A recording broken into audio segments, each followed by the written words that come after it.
Bueno, gente, tenemos que comenzar a hablar de lo que está pasando con Bitcoin y porque en general llevamos una semana que ha sido una auténtica locura. Empezamos con Bitcoin alrededor de los 64 a 63 mil dólares y en cuestión de unos pocos días estamos alcanzando la zona de los 80 mil dólares. Estamos hablando de una subida superior al 20% en una sola semana. Y lo que es peor, esto sucedió en solo un par de días. Y bueno, ahora la pregunta es bastante sencilla y obvia, ¿no? Y es, ¿qué demonios acaba de suceder? ¿Qué vamos a hacer con toda esta información? Y en general, ¿para dónde se va a mover el mercado ahora? Porque detrás de esta subida tan agresiva tuvimos muchos catalizadores, muchos de los que no fueron hablados, muchos otros que sí se mencionaron mucho más, pero el punto es que miles de millones de dólares en liquidaciones llegaron a suceder. Lastimosamente fui parte de ellos, no me liquidaron, pero tuve que activar el stop loss. Y al igual que eso, tenemos mucha más demanda entrando a los ETFs y una ruptura técnica que cambia bastante el escenario que llevábamos siguiendo desde básicamente a inicios de julio. Así que en general vamos a repasar un poco lo que sucedió durante esta semana para después saltar al gráfico y ver qué es lo que va a venir a continuación más posiblemente, ¿no? Vale, entonces vamos a empezar revisando con Bitcoin en gráfico diario. ¿Cómo empezó todo? Porque aquí es la primera cosa que necesitamos un poco de contexto. Y es que Bitcoin empezaba la semana prácticamente muerto. Seguíamos en el mismo rango atrampado entre la zona de los 63 a 64 mil dólares. Estábamos en esta estructura en la que ya llevamos, como mencioné antes, desde inicios de julio. La semana anterior, Bitcoin incluso había tenido aproximadamente un 3% abajo, mientras que los ETFs registraban cerca de 390 millones de dólares en salidas en general. Es decir, el cambio entre semanas ha sido más que brutal. La anterior semana teníamos poca demanda, poca volatilidad, un mercado bastante aburrido y ningún tipo de noticia lo suficientemente grande o lo suficientemente maravillosa como para mover este tipo de volumen, ¿no? Y ahí está bastante el punto interesante que tenemos que tener en cuenta. Y es que nosotros teníamos una gran cantidad de liquidez que se iba acumulando por los dos lados, tanto para la zona alta como para la zona baja. Y mientras más tiempo pasásemos en esta zona aburridos y atrapados, más tiempo íbamos a pasar acumulando más liquidez, ¿no?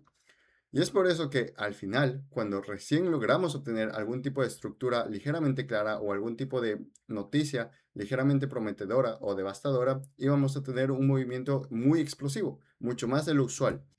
Y cuando eso llegó a suceder, pues la compresión que llevábamos acumulando se terminó rompiendo. Y eventualmente esto nos iba a catapultar para cualquiera de los dos lados, ¿no? Y en este caso da la coincidencia de que la noticia que recibimos fue positiva y por ende, pues acabamos saliendo para el lado positivo con muchísima violencia, ¿no? Una de las cosas que ayudó, y yo argumentaría que es el yo argumentaría que es el catalizador principal de esta semana, es el movimiento del anuncio del Tesoro estadounidense que básicamente anunciaron que iban a duplicar las recompras de bonos de largo plazo. No necesitamos convertir esto en una clase de macroeconomía general. Lo importante es simplemente entender que el mercado interpretó la noticia como positiva para las condiciones de liquidez en general. Pese a que sea una noticia increíblemente nefasta a nivel de macroeconomía global, el mercado lo interpretó como algo bueno. Y poco después de eso, empezamos a ver la reacción en Bitcoin y otros activos. He aquí la parte muy importante y un comentario rápido, y es que Bitcoin fue de los pocos activos que llegó a ver la apreciación positiva. La gran mayoría del mercado tradicional, de hecho, se llevó un tortazo por toda la cara. Al mismo tiempo, seguían llegando varias señales positivas desde Estados Unidos respecto a lo que se refiere a la regulación cripto y a la posibilidad de avanzar con una nueva legislación para el sector en general. Así que de repente aparecieron estas dos narrativas bastante importantes, lo cual, si le sumamos al hecho de que ya teníamos mucha liquidez acumulada, pues se creó este tipo de bomba de relojería bastante potente que catapultó el precio, ¿no? Entonces, es una mezcla tanto de un poco de volumen inorgánico, por así decirlo, y un poco de volumen real comenzando a entrar por este cambio en el panorama en general cripto. Es en general un entorno regulatorio mucho más favorable, lo cual es de las cosas que más buscan pues los inversores institucionales al momento de intentar entrar en algo. Y aquí es cuando llegamos al short squeeze. Porque, quieran o no, este fue un evento histórico. No hemos tenido muchos eventos a lo largo de toda la historia de cripto donde hayamos tenido volatilidad tan extremadamente alta en periodos de tiempo tan cortos. Y es normal, una sola historia, una sola noticia no basta para hacer este tipo de cambio, a no ser que ya sea la noticia de quizás el gobierno de Estados Unidos comprando directamente Bitcoin, ¿no? Y aquí es donde entra la parte más violenta de todo el movimiento, que básicamente Bitcoin no le importó absolutamente nada y arrasó con todas las resistencias que se venía cargando. Automáticamente, como esto es lo normal, pues empezaron a saltar los stop losses de todos los traders que estaban acumulando posiciones en short. Y eso llegó a generar un short squeeze gigantesco, lo cual obviamente por cómo funciona la lógica de los shorts apalancados y todo, impulsó incluso más el movimiento al alza, ¿no? En general, durante este movimiento tuvimos más de 4.000 millones de dólares en posiciones en short liquidadas dentro únicamente del mercado cripto. Y el mecanismo, como lo comenté, es bastante sencillo. Cada vez que Bitcoin rompía, empezaban las liquidaciones. Y cada vez que se liquida a alguien, pues el short en sí mismo implica tener que comprar para liquidar a dicha persona, ¿no? Lo cual, dicha compra, aunque pueda ser un poco inorgánica, pues empuja el precio todavía más arriba, lo cual llega a liquidar más shorts. Es como una bola de nieve que no llega a parar, ¿no? Y el único momento en el que la bola de nieve como tal llega a parar es cuando ya no queda tanta liquidez en el mercado, en el lado de los shorts, en este caso. Eso fue lo que hizo que Bitcoin llegase a tener este movimiento tan jodidamente agresivo, pasando de $64.000 hasta 79.500 prácticamente sin respirar absolutamente nada. Hemos tenido correcciones que son un chiste, no son lo suficientemente grandes como para poderlas considerar realmente un tipo de movimiento correctivo. Y ese es precisamente el tipo de mercado donde intentar abrir un short simplemente porque ya subió demasiado es ligeramente arriesgado. Um,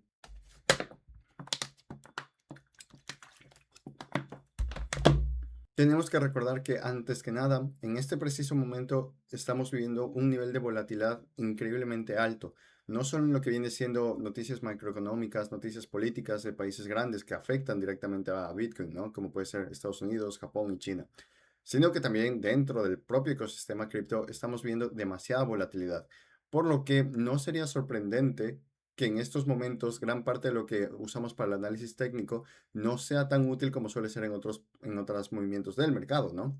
En este preciso momento, por eso tenemos que estar un poco con las manos altas, respirar un poco y ver qué sucede. Porque la siguiente parte importante es que el volumen no era enteramente inorgánico. También tenemos una gran entrada en los ETF flows, porque esta es una parte bastante diferente a lo que hablábamos del short squeeze anterior. Aquí tuvimos una demanda real en spot. Esto no son mercados de perpetuos, esto no es trading apalancado, esto es demanda directa de gente simplemente comprando Bitcoin o el ETF de Bitcoin, que por ende pues igual llega a comprar Bitcoin, ¿no? Los ETFs de Bitcoin llegaron a registrar aproximadamente 1.600 millones de dólares en entradas hasta el día jueves. Y solo el jueves en sí mismo llegaron a entrar más de 600 millones. Después del viernes llegaron aproximadamente otros 300 millones de dólares. Así que estamos hablando de prácticamente 2.000 millones de dólares entrando en los ETFs de Bitcoin en las 5 sesiones de la semana. Y esto sí cambia la lectura bastante, porque hay que recordar que sí, las liquidaciones aceleraron mucho el movimiento y de seguro hicieron gran parte del catalizador inicial, ¿no? Pero también tenemos compradores reales que están entrando y que decidieron entrar cuando Bitcoin estaba comenzando a subir. No estamos hablando únicamente de derivados empujando el precio de manera ligeramente artificial hacia arriba, ¿no? También estamos viendo demanda en spot detrás de este movimiento. Cuando volvemos al mercado tradicional, aquí hay otro dato que es bastante interesante, y es que mientras Bitcoin estaba haciendo esta tremenda locura, el mercado tradicional ni siquiera tuvo una buena semana, y es justo lo que comentábamos al inicio. Las noticias de lo que va a ser la tesorería americana no son buenas a largo plazo. A nivel económico demuestra debilidad y es bastante malo, pues para en general Estados Unidos. Y el S&P 500 lo sintió y lo notó. Es por eso que estamos viendo de manera directa este tipo de reacción. Como podemos ver, el S&P 500 terminó aproximadamente un 1.4% abajo y el Nasdaq también le siguió, terminando cerca de un 2% abajo, mientras que Bitcoin pues se la sudó y subió más de un 20%, ¿no? Esto no significa que mágicamente Bitcoin ahora ya haya dejado de tener algún tipo de correlación con los mercados tradicionales o con las tecnológicas, como puede ser el Nasdaq, ¿no? Pero sí nos dice que esta semana hubo una cantidad importante de demanda específicamente por Bitcoin. Y no fue simplemente todo sube y cripto acompaña. Lo cual, para mí, es el indicio de una mala noticia. Si los inversores más grandes, institucionales, estuviesen sintiendo tranquilidad en el mercado en este momento, el S&P 500 y el Nasdaq y las tecnológicas más grandes estarían acompañando el movimiento también. Sin embargo, tenemos esta descorrelación entre las dos cosas. Cuando un activo tan peligroso y de tan alta volatilidad como lo es Bitcoin y el mercado cripto en general es el primero en subir, nos puede dar ligeramente un tipo de señal de alerta de, hey, hay algo no está cuadrando muy bien en este mercado. No significa que sea falso el movimiento, no significa que no vaya a seguir subiendo, pero sí es una noticia importante que tenemos que tener en cuenta. Volviendo con Bitcoin en gráfico diario, moviéndonos un poco más a la parte del análisis técnico directamente en Bitcoin, aquí podemos ver dos cosas que son bastante interesantes. La primera es el simple y llano hecho de que hasta ahora no hemos tenido ninguna corrección de gran nivel por el movimiento tan acelerado que hemos tenido. Cabe recalcar que dicha corrección puede tomar un poco de tiempo hasta llegar. Fácilmente podemos quedarnos rangueando entre el precio actual. Como podemos ver aquí en la zona marcada, déjenme cambiar al gráfico diario, para que sea mejor. Va. En la zona marcada están las dos resistencias y soportes actuales, ¿no? Tenemos aquí el soporte que vendría siendo en la zona de los 75.000. Como podemos ver, esta zona ya vino siendo un soporte ligero y una resistencia también en el pasado. Y la siguiente resistencia en este caso estaría empezando en la zona de justo los 80.000, ¿no? Esta es la zona en la que podemos estar rangueando por un par de días, en donde pues Bitcoin necesitará algún tipo de catalizador o algún tipo de noticia quizás para decidir tomar una decisión y un poco un lado. Ahora, a nivel probabilístico en general, este movimiento ya es muy raro, ¿no? Estamos hablando de un 25% de subida, pero sería incluso más raro que lleguemos a un 30% de subida sin ningún tipo de corrección mayor. La probabilidad no está del lado de que vayamos a seguir subiendo, al menos hasta superar la zona de los 80.000 en este momento, ¿no? Si es que esto, ok, ahora sabemos que nos vamos a quedar rangueando en este momento. Y es ahí donde yo veo los dos siguientes casos, ¿no? Porque veo muy difícil que lleguemos a romper los 80.000 sin ningún tipo de catalizador más. Por lo que muy posiblemente vamos a tener un ligero retroceso para la zona de los 75.000. Quizás volvamos a intentarlo, otra vez 75.000 y quizás en uno de esos movimientos ya logremos romper para el alza. Pero, nuevamente, necesitamos algún tipo de catalizador. El precio no va a subir solo porque sí. Tienen que venir noticias, tienen que acompañar el general la economía macroeconómica para que los mercados también se lleguen a mover. Por el otro lado, y aquí es la parte bastante interesante, y es que para la baja sí tenemos mucha más información que podemos en general analizar. La primera zona, como la comenté, empieza en los 75.000 hasta los 74.900 más o menos. Que si nos fijamos, para cuando ya lleguen a pasar un par de días, va a ser también la zona en la que nos vamos a golpear contra la EMA de 20 periodos. Es decir, la EMA de 20 periodos en gráfico de 4 horas, ¿no? En el gráfico diario, todas las medias móviles están bastante atrasadas. Pero en el de 4 horas ya golpearíamos con la media rápida de 20 periodos. Dato bastante importante, porque tenemos el RSI por encima del promedio actual, es decir, que estamos sobrecomprados y necesitamos intentar volver a entrar en rango.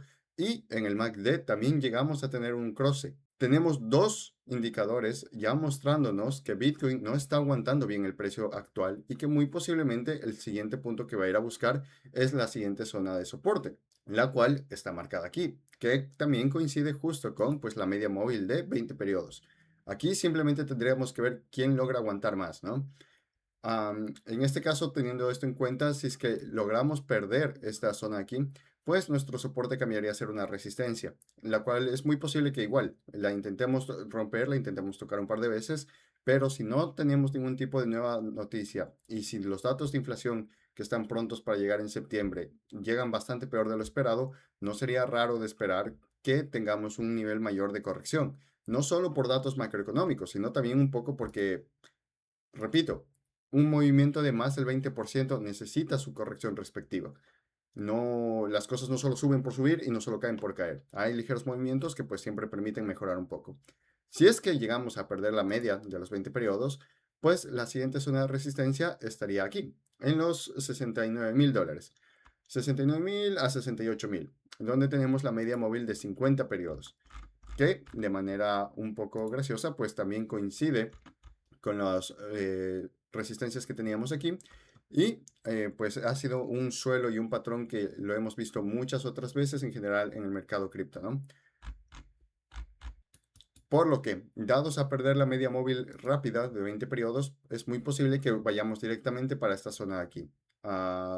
Posicionarnos para un short en dicha ocasión no estaría mal, tendríamos muchas cosas en nuestro lado y pues obviamente habría que hacer un poco de análisis en ese momento, pero de momento eso es un poco lo que la gráfica nos está dando, ¿no? Ahora, obviamente todo esto no importa si es que no tenemos en cuenta las liquidaciones.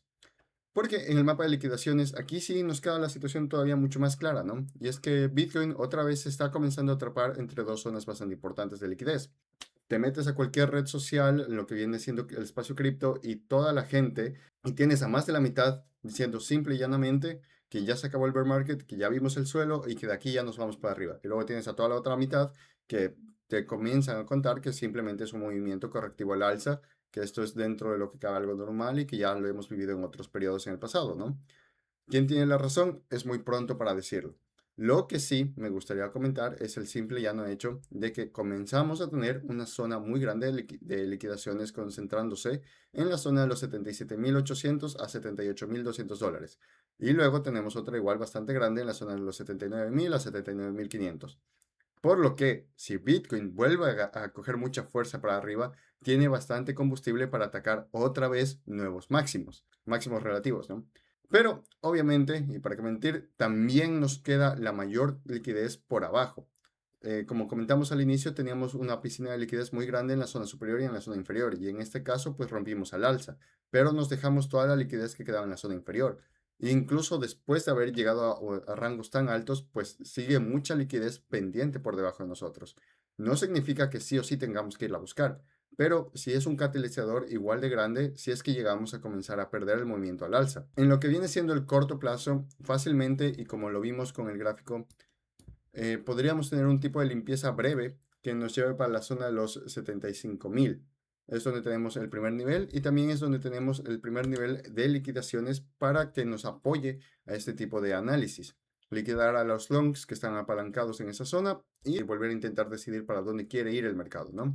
Volver a revisar la demanda en sí mismo. Y es que aquí viene la parte más interesante de todo lo que llegamos mencionando, ¿no? En estos momentos Bitcoin no está siguiendo simplemente la lógica de análisis chartista, se está dejando llevar bastante por el análisis macroeconómico, ¿no?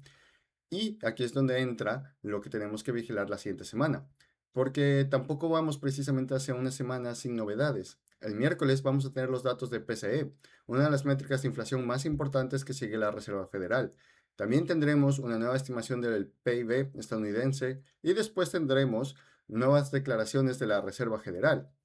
No necesitamos complicarnos más. Después de una subida superior al 20%, estamos entrando directamente en otra semana con catalizadores bastante fuertes capaces de afectar el dólar, bonos, expectativa de tipos y liquidez. Si los datos continúan apoyando la narrativa que ayudó a generar esta ruptura, perfectamente pues Bitcoin podría intentar romper los 80.000 dólares y llegar un poco más, quizás hasta la zona de los 83.000. Si ocurre todo lo contrario, como bien mencionamos, tenemos bastante liquidez abajo. Podría suceder la desgracia, dependiendo de qué tan malos sean los datos, de ver una corrección igual mayor. No nos llevaría a nuevos mínimos como tal, pero sería una corrección bastante importante teniendo en consideración el tamaño de la subida también, ¿no? Así que resumiendo, Bitcoin en esta semana tuvo una explosión absolutamente catastrófica al alza. Pasamos de 63.000 dólares a casi 80.000, teniendo una ruptura bastante importante de estructura en el gráfico diario. Toda la gente en estos momentos tiene sus ojos en el gráfico semanal. Una ruptura en el gráfico semanal significaría que en efecto tenemos un nuevo mínimo más alto, lo cual pues sería un muy buen argumento para comenzar a pensar que el bear market ya ha terminado. Tenemos bastante demanda institucional regresando y a spots, no a productos derivados, y también tenemos más de 2.000 millones de dólares entrando en ETFs, más de 4.000 millones de dólares en shorts liquidados. Y técnicamente ahora mismo Bitcoin está haciendo algo que me parece bastante interesante, y es que está intentando descargar toda esa sobrecompra, sin prácticamente devolver nada del movimiento que tuvimos tan agresivamente al alza, ¿no? Por lo que habrá que ver qué sucede. Hay mucha demanda de spot, al igual que también tenemos muchos catalizadores. Por cómo viene la economía, mi apuesta personal sería que vamos a ver una corrección mayor, pero justo como mencioné al inicio, estos momentos son bastante difíciles de navegar, ¿no? Por lo que hay que comenzar a operar con cabeza y hay que tener cuidado aquí. Nos vemos en el próximo update.